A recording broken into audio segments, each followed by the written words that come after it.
right, guys, welcome to another episode of Shedcast. Today we have with us Dylan Heide from Wyoming. Gonna get him on here, talk about the 400-inch set, little dream set he found. But before that, I want to get into little introductions, find a little bit more about him, and then we'll let him take it away with all of that. And then we've got a bunch of questions we put out for everybody on the Shedcast Instagram. So looking forward to some of those questions, kind of a round table, let everybody dish out some questions. Hopefully everyone gets their questions answered. So Yeah. Dylan, thanks again for coming on, man. I appreciate it.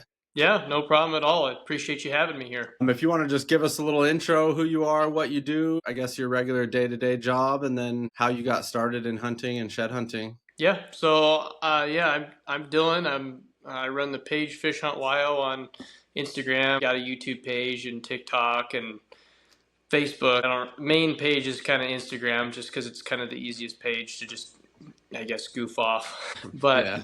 I'm 26. I'm a young kid. I wasn't actually born and raised in like the whole hunting thing. I pretty much had to figure a lot of the stuff out by myself. Yeah, I guess I'll dive into the whole hunting and fishing. What got me into it? I would say I went with my dad when I was really little, and I always thought it was cool, but he, wasn't super into it or anything. Then he recommended I went with my grandpa and stuff, and they just didn't eat the meat much. So I would go with my grandpa. He actually took me out on an elk hunt up in the Jackson area, and actually right close to where I picked these sheds up. So it's kind of sentimental terrain, if that makes sense. And it's pretty cool. I'll dive a little bit more into it, why these sheds mean a little bit more to me. But I never got to hunt bull elk up there. There's a weird age group where, like, you would basically, right when I turned 14 to start hunting, they stopped giving out bull tags. And then when I turned 18, they started giving out youth permit hunts. So I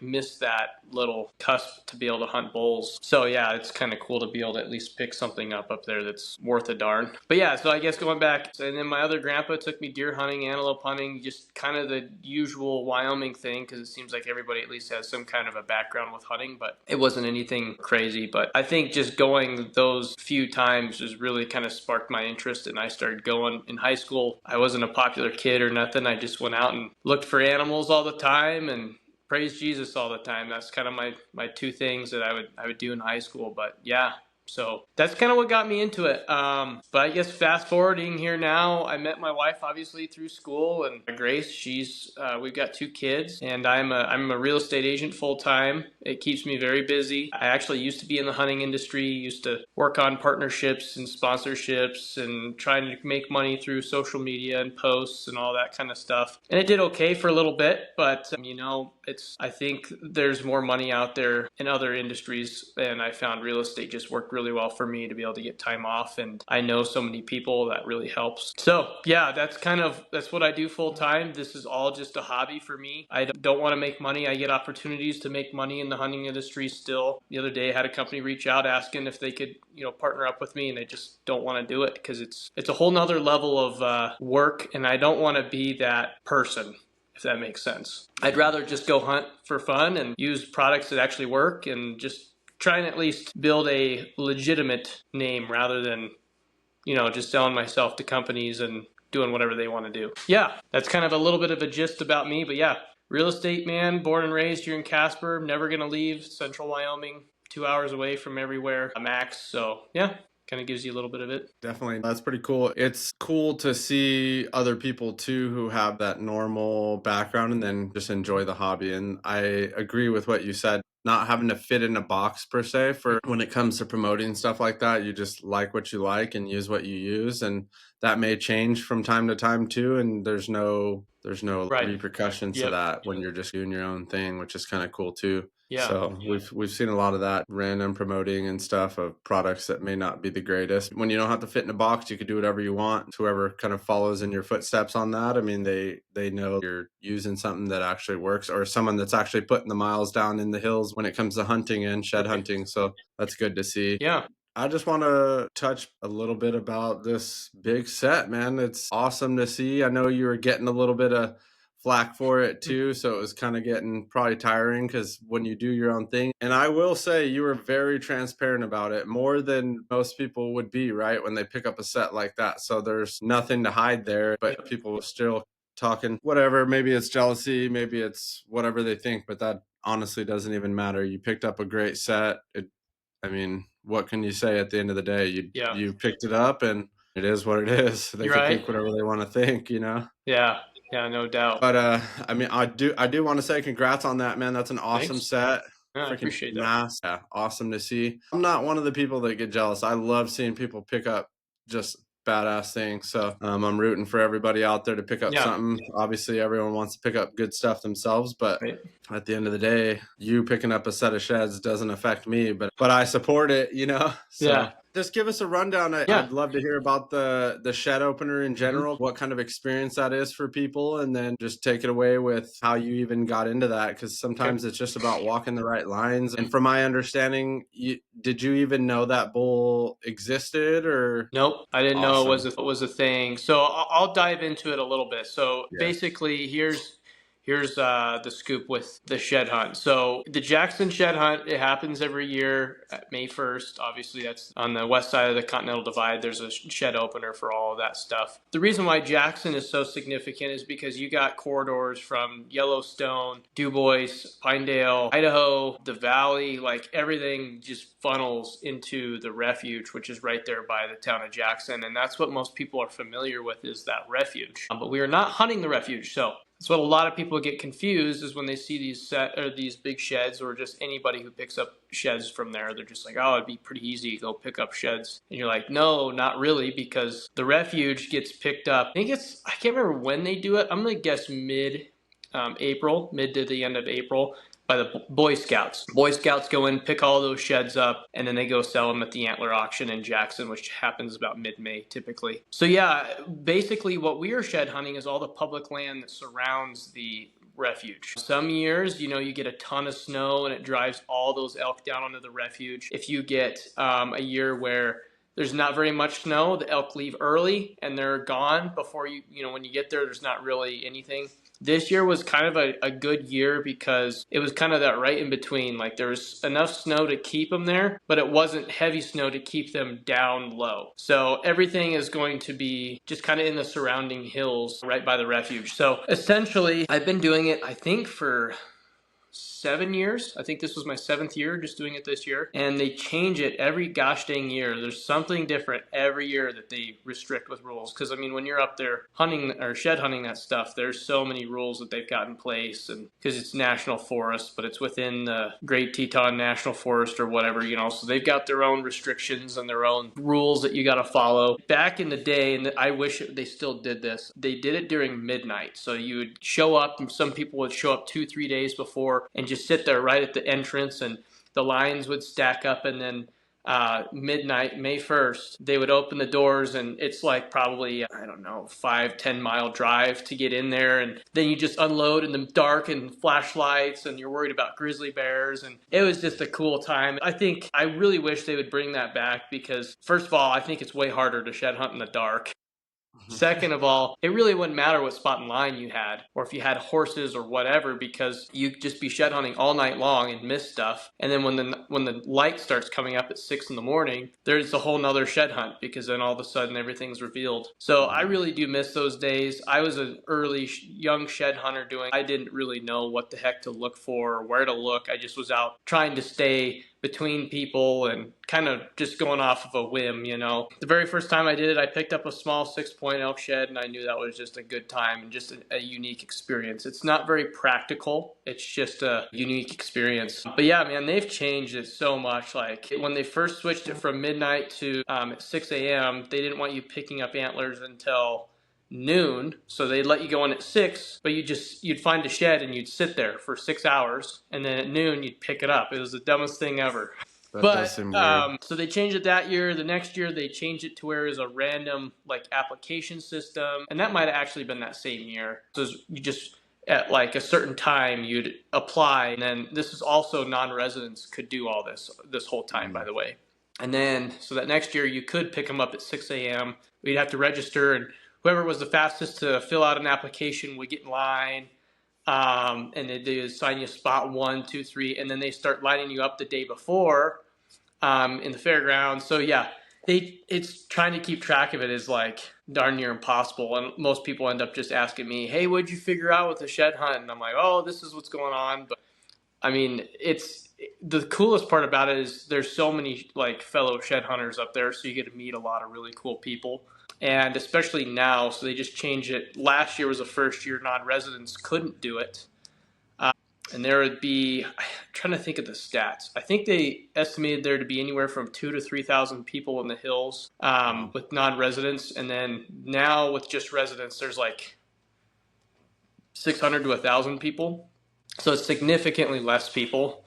I remember running it last year, and just there's a couple times I'm looking around and I don't see anybody, and that's just so weird. I'm used to people 100 yards apart the whole time, you know. Yeah. So yeah, just utter chaos. I mean, for people like, especially the people that ask me like, what's it like when you go? It's so hard to explain. But when you get in line, it's a huge adrenaline dump for everybody because you're just anxious. You got to stay on the freaking car in front of you to get in there. Because if you don't, there's people at intersections, they'll try and cut in. You get all the way in there and you just like fly down the road, you know. And there's people, this is what's really weird. They got all these restrictions, but they let 15 people in the bed of your truck just sit there ready to hop out of the truck, and you're driving through the whole town and you get all the way back in there going 80, you know. It's like, man, you're really worried about where you can run into the national forest, but the whole time we got 15 people in the bed of the truck. Like, so there's just a lot of weird, like, it's just chaos. But the funniest part is like when you pull up, all the people that are on foot just start, you know, running for the hills, and the guys on horse trailers are slamming their doors open, and horses come bucking out. Some of them go running, and like there's no rider, and they just leave the horse, so the horse is out there running around randomly. It's just chaos, dude.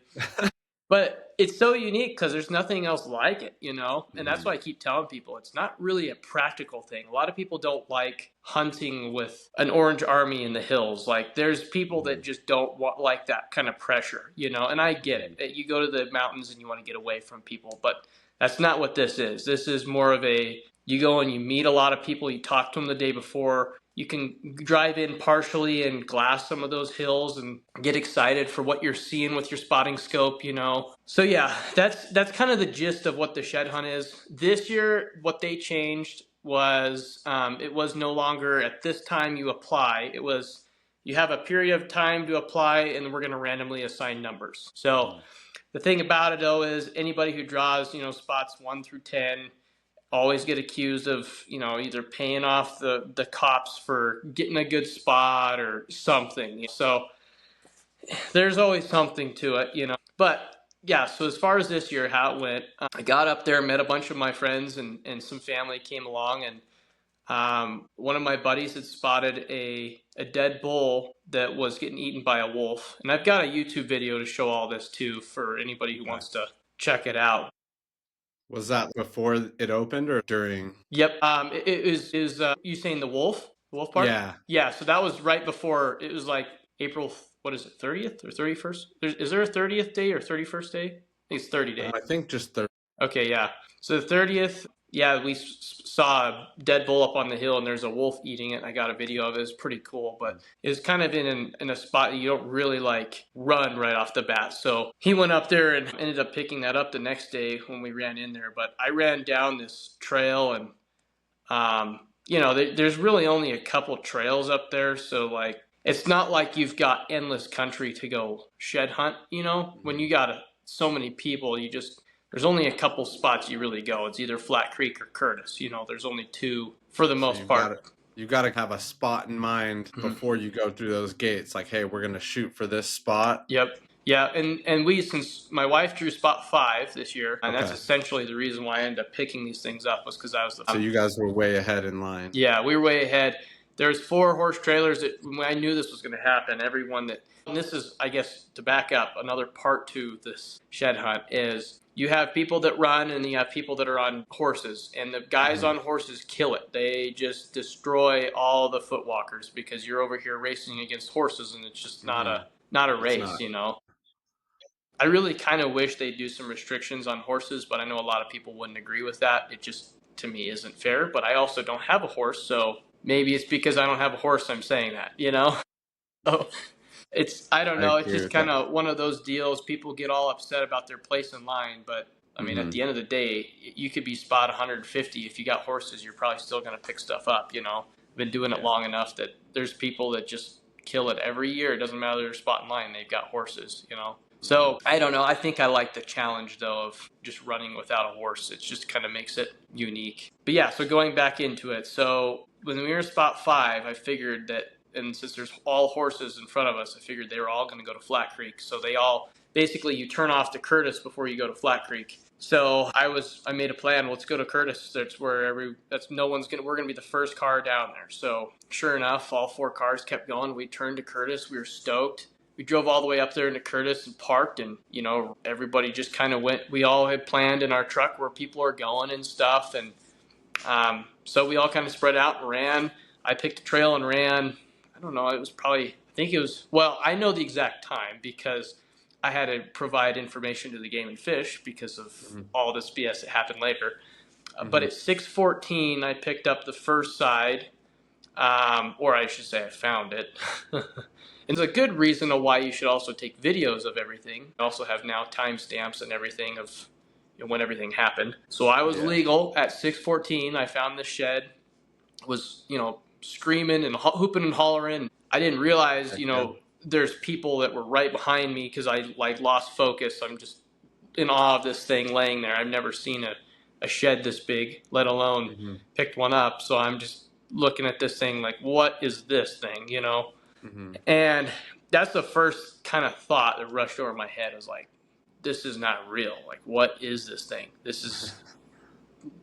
looked fake, you know? So, and then it kind of dawned on me, like, after I'm hooping and hollering and taking videos and like admiring this thing, I turn around and there's like 5, 6 people coming down the trail, and they had already seen me pick this thing up, and they're just gritting. Like, they had already glassed me up, and they're like, where's this other side? And they're all looking, and I'm like, crap. But I'm like, well, I'm at least still ahead, so I'm going to keep running down the trail. So I pick this thing up, keep running down the trail, don't see anything. So I go down, and then all those people showed up where I found that shed, and they're all just sitting here. So I came back through some trees this way. About that time, they dispersed and went up the hill because I think they kind of were like, oh, we should get out of here before he sees that we're looking for this other side. I come back, and I get to that spot where I picked it up, and I went through the trees. So it's down in this valley is where I was Mm-hmm. walking down. And I hit one stand of trees coming back, and I'm like, I think the next most logical thing to do is hit that other stand of trees, you know, and here comes more Mm-hmm. people coming down the trail. So I just run off the trail. I only made it about 60 yards, and I looked up in the trees, and I thought it was a stick at first. And I kept going, and I backed up, pulled out my binos. I don't know what that is, and I got a little closer, and then there's like 4 tines, and I'm like, oh my gosh, I just matched him up, and there's Oh my people gosh. all over. How did I do that? And ran up, and that other side is just so much bigger. Crazy, dude. That thing is my favorite elk shed to date. Is definitely that second side I found. But yeah, dude, that thing unreal. So pretty much like mentally, as soon as I found that thing, I was like, I'm done. I Yeah. found it. I'm pretty much done. I'll keep going, but like everyone kept asking me, it's so funny. Like, well, what did you do? Did you go back to the truck? I'm like, well, no, I went another 3 miles. They're like, you didn't find anything? I'm like, no, the whole time I'm like skipping along, thinking about the set that I just picked up. I probably wasn't paying attention to what was on the ground. Yeah. What So time did you yeah, pick up that other side? what's that? What time did you end up, like, how It's much like, time in between? well, yeah, so that's what's weird. You'd think like a 400-inch bull would be that close. So they're 87 yards apart, ultimately, from like as the Mm. crow flies. Okay. One was off the trail, one was not on the trail, it was up in the trees. And I ended up picking that one up. I think it was a full, I gotta think. It was anywhere from 10 to 15 minutes later. Okay. So So, not, I but mean, like between that, you said you're running yeah, down, just back, gritting. and Like I ran like yeah. 200 yards down the hill, went through, zigzagged through the trees, and then, yeah, it was like 10 minutes. It might have been 8 minutes or something. I can't remember. But I remember there being a serious period of time. Anybody could have found it, you know? Mm-hmm. But yeah, so anyway, brought that thing back, and I just didn't know. I mean, it's funny. I've seen a couple 400-inch bulls like on mounts and stuff, but I've never like, you know, of course, killed anything like that. But As soon as I seen this set, I just knew, like, this thing's 400. It's a no-brainer, you know? So, yeah, pretty crazy. I don't know how to really describe the feeling, but it never really sank in. It kind of didn't feel real. Every now and then I got to go out here and look at these sheds, you know, and admire them a little bit. Just pretty crazy. But yeah, so then I get back to the truck afterwards. There's all kinds of people coming over and looking at them, taking pictures and asking them where I picked them up. And the thing is I shared pretty openly with people where I picked them up, because it's not like it's a hidden secret spot. I mean, we're all shed hunting the same stuff, you know? And Um, you got both sides, so it's not yeah, like there's another side lane over there still. yeah.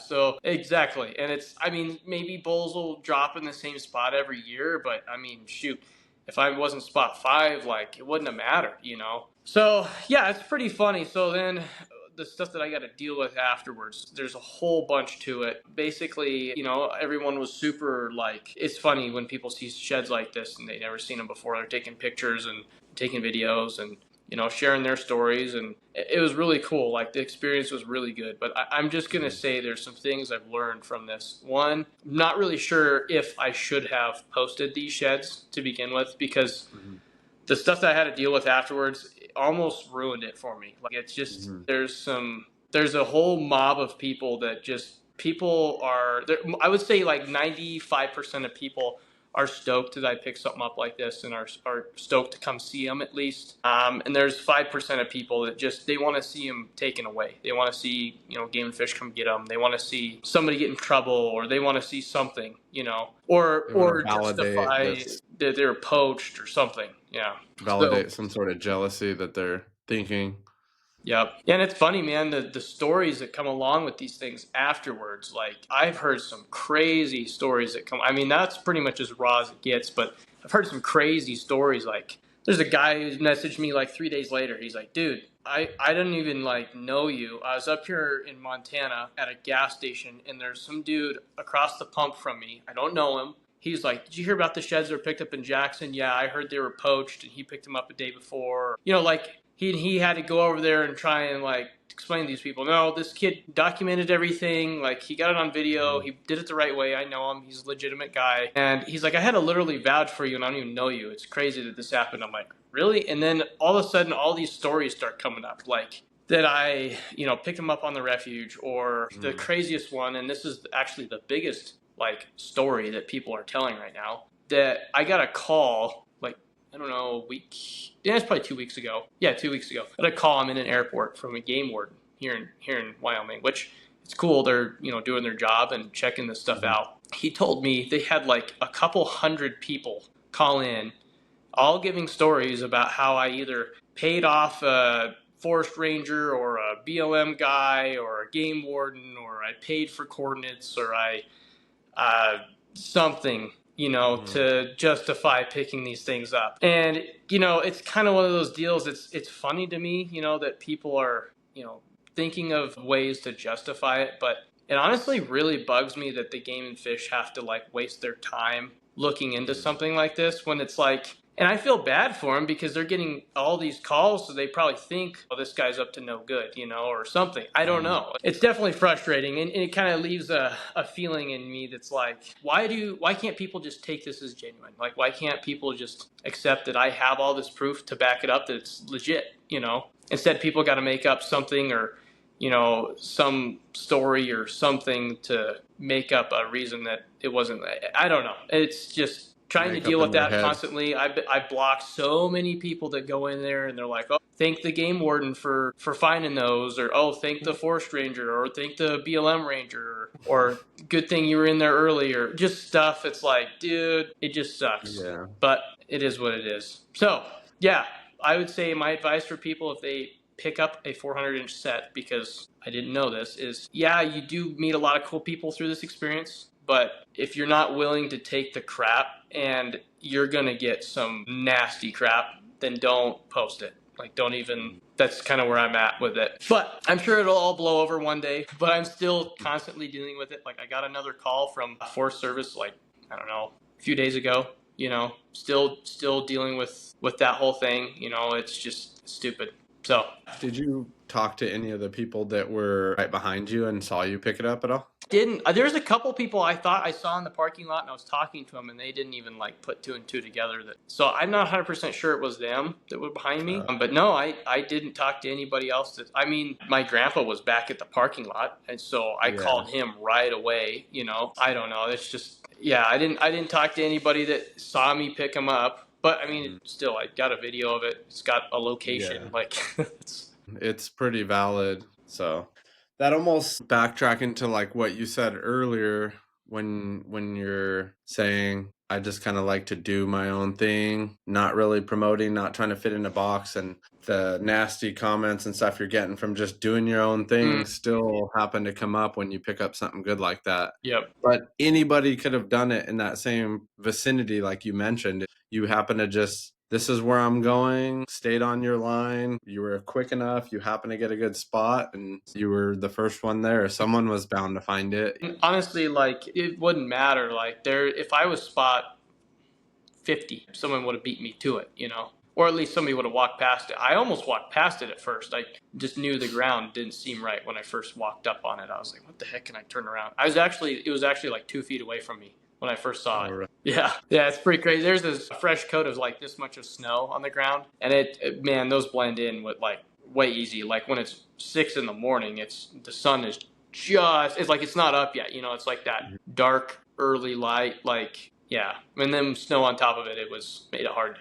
I'm sure I ran past other sheds too. With it like sprinkled on the ground like that kind of changes the way things look. Mm-hmm. Yeah. Yeah, that's awesome, man. It sucks you're getting that crap for it, and you mentioned it just sucks that it kind of invalidates those feelings for you a little bit, but there's nothing wrong with it. You did everything you were supposed to do, and you got lucky in shed hunting. Sometimes you just get that lucky, and that was your day. So that's awesome to be able to see that. Sucks there's the nasty people out there that are gonna talk crap regardless, but it is what it is for those, so I found like it's not just me. Like I've had a couple people reach out that have found or killed bulls that are like 390 or and it's really really crazy once I'm sharing these feelings what other people are like dealing with. But it's not like it's just me. Like there's a lot of people that deal with this kind of stuff, and there's some people like they're like, hey, you'd appreciate this. Here's a couple 400 sets that I found, and I don't share it, because people just like the first time I shared anything, people dogged on me so bad, said I did it illegally, so I don't share it anymore. And it's like, man, that's too bad. That's how it's like funny because you'd think the hunting industry, the biggest rival would be the anti-hunters, but it's really not. I don't ever deal with because it's so easy to justify to them like hunting how you're the one putting the blood on your hands and you're killing the animal. You're not like, and they're going to die a horrible death of starvation or winter kill or something. And you're just done, killing the animal. And it's so like those conversations are really easy to have with people. And there's a lot of vegans that I know that are, have a lot of respect for doing that. But the people that I cannot stand are the people within the hunting community that are just freaking, they do things to just piss you off, or they're just rude, like horrible human beings. And that's what our industry, or I should say the hunting industry, is the worst at. Is there's so many jealous people, and maybe social media is a product of that, but there's a lot of really good things that come out of social media. So I don't know, it's good and bad everywhere you go, I guess. Some people just don't want to accept it. Since picking up those sheds, you were able to actually put your hands on an older set from that bull too, right? People had come out and mentioned that they had seen it before. Yeah, I haven't been able to hold it yet. So yeah, here's a positive to it, to social media. I had a guy reach out, owns a store up in Bondurant. He had a guy come through that was an antler buyer, and he goes to these auctions, and he's from Arkansas. He bought the biggest set that was picked up on the refuge from the Boy Scout auction last year, and it just so happened to be the same set. And he heard that guy caught wind of it, asked this guy, the store owner in Bondurant, and that guy showed him a picture of the sheds that I found and gave him my number and all that stuff. So I was able to connect with this guy, and this guy's going to come through Casper September, November, somewhere in there. He's going to bring these sheds along. He's like, I mean, I really don't want to sell them, but I kind of have a reason to sell them now, So he's like, what do you want to pay for them? I'm like, well, I'm not going to offer you money until I see them and like I can actually offer you the money at that time, because if I offer you a number now, like things could be different, you know? So, but it'd be really cool to see that set. It doesn't look like it's that much smaller. Supposedly they were guessed to be about 370. I think they look a little bigger from the pictures, but I mean, it's hard to say from pictures, you know? 370 is still a big Yeah, bull, so that's a giant bull. 370 plus is like, honestly, anything over 350 is like hard to pick up. So yeah, 370 is it'd be sweet to be able to buy those sheds and at least have 2 sets off of them. It'd be pretty cool.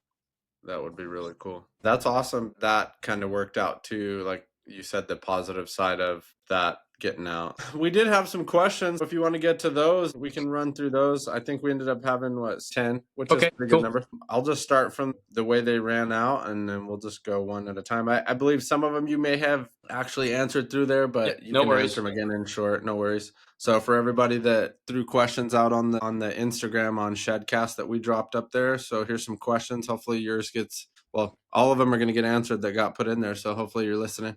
So first one, someone dropped one about just best tips to find elk sheds. Yeah, so I mean, you get a lot of responses with this from other people, but my experience is you got to just find the elk. Like elevation, that stuff really matters to me, because that's only relevant based off a snow line. Snow line is what keeps the elk down where they're at, and each year is different. Elevation's irrelevant as much as it is just figuring out where the elk are. And if you can't find elk, you look for the snow line, and you're not going to be able to figure that out on your Onyx. You're going to have to just go out and see it. Like, snowpack is here, like it's a white blanket up here. They're going to be right at that snow line or just a little below.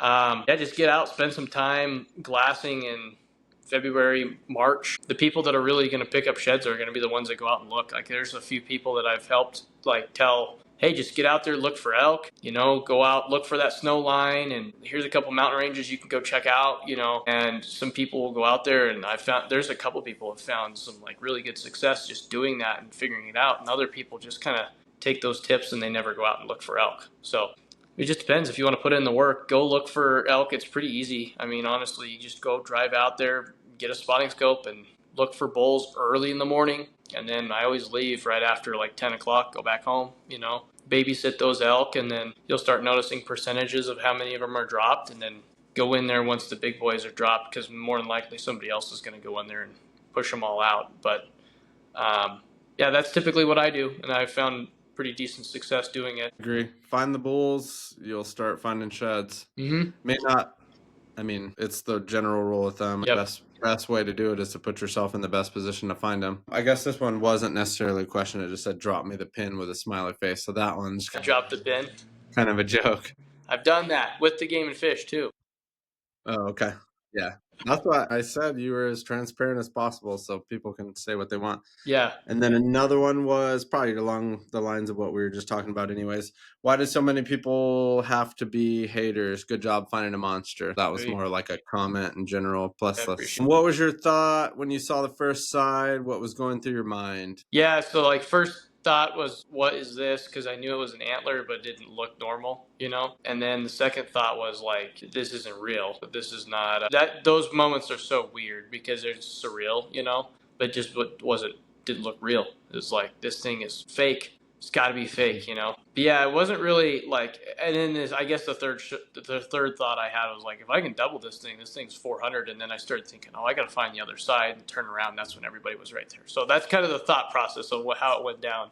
It's like ADHD brain when that thing was found. It's funny because you mentioned before too, it's a different type of shed hunt. So you're finding this thing, you're going through those motions, and then at the same time, you're also, oh, wow, there's tons of people coming this way. I've got to get moving. So it's, when we're normally shed hunting, you get a chance to stop, enjoy this shed, hang out a little bit, pop it on the pack. In this case, you're like, oh, that is coming this way, I gotta go. That is 100%, dude. I really didn't get to enjoy the moment until I got back to the parking lot, and it was kind of more of a spread out moment, you know. But I think the way, honestly, I was able to kind of get that fulfillment of it, the enjoying it, was seeing other people's reactions to when I had those sheds. You know, that's kind of what, because I really didn't get to sit there. Because I mean, dude, I would have taken hundreds of pictures. Like I would have sat there looking at this thing before I picked it up. I just had to scoop it and go and find the next one. I found the next one. I want to enjoy the moment. Same thing. Like there's still other antlers out here. I should probably pick this up and just look at them later. Like I've got them now. They're not going anywhere, you know? Yeah, definitely interesting for sure. That's awesome. Do you think he's maxed out on growth, or is he going to be bigger next year? So I don't know, man. His bases are not as big as you would think. I can kind of show you. That's a great question, though. This is the one, like his bases are actually like surprisingly not super huge. I mean, they're big, but they're like typically like they're the size of his. They literally don't change in mass. Like normally you have a big base and then it changes like because of this thing, but it's like the same size circumference all the way up on his main beam. They are dished, so that does indicate he's an older bull. But after hearing like that he was 370, 380, something like that last year, and he jumped up to 400, who knows? Maybe he's got another good year of growth on him. You know? I would say most people would probably argue to say that this is as big as he'll get, just because I mean it's like darn near impossible to hit that 400 figure. Yeah, they're not running around everywhere, that's for sure. Yeah. I mean, I don't know. Like, honestly, the only really way he can, based off of his genes, the only way he's going to be able to get bigger is if he just improves his tine length. But, like, there's not, I mean, maybe mass a little bit. I don't know. There's not really. That also depends on so many factors. Yeah. Snow, feed, stress. Probably a little bit of everything. Yeah. Water. Interesting. This one was, you may have answered this one kind of before too when you were talking about elevation. What is the sweet spot for elk sheds when it comes to elevation? Or what elevation is a sweet spot for elk sheds? Man, that's tough. I found them anywhere from 4,000 feet to 10,000, you know? Like, it's just kind of hard to. There's not really, I mean, it seems like 7,000 feet is where your magical number of finding elk ends up being, but that's hunting season, shed hunting, like year to year, so different. I mean, there might be some honey holes that you can find that the elk typically will live on, but dude, I really don't think elevation, around where I'm at, elevation isn't really a factor for me. And I think that changes no matter where you go, range to range, state to state. The sweet spots are going to even change year to year. And you mentioned I have found some in that low 4,000-ish range and then up to the higher elevations too. So next one, actually, to answer something else on top of that real quick. Yeah. The bigger bulls will be dropping lower. So I guess if that helps anybody, your lower elevations that year, typically the bulls will be lower and the raghorns and the smaller bulls will be up higher. So if that helps somebody. Is there a reason behind that? They just like to hang out in that lower range, you think? Yeah, I mean, all the elk are probably at that lower elevation the time the bigger bulls are dropping. Because, I mean, if you got a 14-pound elk antler or 10-pound elk antler, they're going to drop way sooner. And then compared to the ones that are 2 or 3 pounds, you know, they're going to carry them so much longer and they start going up in elevation to stay that temperature. They're trying to find their feed and stuff. So that's typically what I've seen anyway. That makes sense. Another one was it in the wide open, or did he hide them good? Yeah, so I would say the bull hid them pretty well. I think if it would have been midday, the first one I found would have been sticking out like a sore thumb, dude. But just that time of day, it was very hidden. I found it literally like a foot or two from my feet. Just looked down and was like, what? But yeah, so that one, and then this other one, dude, you had to get off the trail to find it, and I don't know. I think people would easily. I mean, I ran past it the first time, of course, you know. So yeah, it wasn't like it was a plain obvious thing. You pull up to the parking lot and you can see them. You know, it wasn't like that. It was, but you pick the right trail and you run, and that's where they're at. So you had to walk to find them. They weren't just on a hillside right in the wide open for sure. Yeah. I don't know that you could have glassed them up if that's what he's trying. Actually, you wouldn't have been able to glass it. Maybe the first one if you were in the right angle up on top of a hill or something, but I don't know. I think you would have had to pretty much walk up on them to see them. Based on the story you said, it makes sense. And then another one, which you explained this one too, but how was it picking it up? I know we kind of talked about that one a little bit. I just didn't really feel real. It was just kind of a surreal moment, you know? Do you now just kind of pick them up and just hang out while you're hanging out at home? You're just picking them up? Dude, I sleep with them. What are you talking about? No, yeah, they're pretty cool. I think my favorite part is getting people over here that want to see them and showing it to them because I knew how cool it was for me to see them. I think a lot of people would like to see them and just hold them and stuff, you know? So That's typically, I mean, they just sit here in my shed pile at home. I might have to probably take out an insurance policy on them or something, but it's, Yeah. There's nothing like holding just a massive set of sheds, dude. They are just different. yeah, they are different. It's a really weird, especially when you own them. It's just a weird, it doesn't feel normal. It just feels, I don't know how to put it. Like it's I don't know. I don't know how to put it. Like they're just not, like you're saying, they're not normal. Not like a normal shed. So I feel like your average shed you pick up anywhere from 260 to in the 300s is like a typical thing you're seeing, 6 points all over the place. But when you pick up those bigger ones, they're just on a whole different level. yeah. If that makes sense to anybody. Mm-hmm. I think the last one here was, why do people think you poached them? And I know we've answered that one. People are just going to think whatever they want to think is how it runs down, but you've been pretty transparent with the people you need to be transparent with. So Right. that's... Yeah, and like I can't sit here and like just try and crap on people, because there's definitely, like, I can think of times in my life where I've heard of somebody killing something crazy big, and like the person I might not be very fond of because I know that they either do things illegally or I just don't like them or something, Mm-hmm. So I can see how people can get that way, and now it kind of brings a whole nother light to it, where I'm like, man, maybe I should actually be giving people props, like, instead of the people I dislike, they go out and do something like that, because like I can think of, there's a guy here in town that killed literally a 400-inch bull. I didn't know the guy, and it wasn't like I disliked him or anything. I didn't know him, but everybody trashed him because they're like, oh yeah, he paid $5,000 to get on this private property where he was living, and blah blah blah. And I'm like, oh yeah, that's not the public land way, And so, but then the more I thought about it, I'm like, well, shoot, dude, if I had $5,000 laying around, I would have paid that, especially for a 400-inch bull. Like, I think anybody would have. So, it's just kind of one of those things that people want to put their own light on it and give their own opinion, and it's definitely crazy. I think the stories is what shocks me the most, is what just hearing what people make up, and then for them to have the courage to call the game and fish with that much confidence that it's true.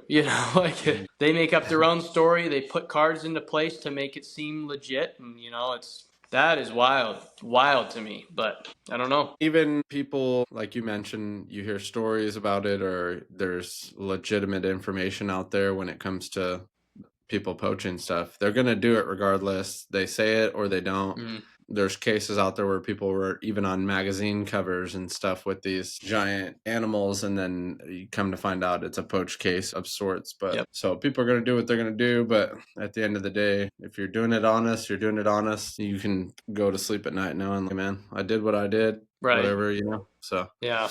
It's just, I think, like, the thing is, since it's so regulated, you sit there and go, man. And it actually, speaking on the feelings it gives you, it kind of gives you this: did I do something wrong? Like, is there really something, like, I had number 5, like, is that a problem? Like, is it going to get, like, I don't know. There's just so many things that kind of start running through your head at you. You start second guessing yourself, and it's like, no, I can't try and play that game, It's just, I don't know. Just one of those things, I guess. It's hard to explain. Yeah. Either way, it's done now. You've got them. You've done it the right way. So it is what it is. 100% legal. So, I mean, there's no arguing that. It's just which story you're going to believe, I guess.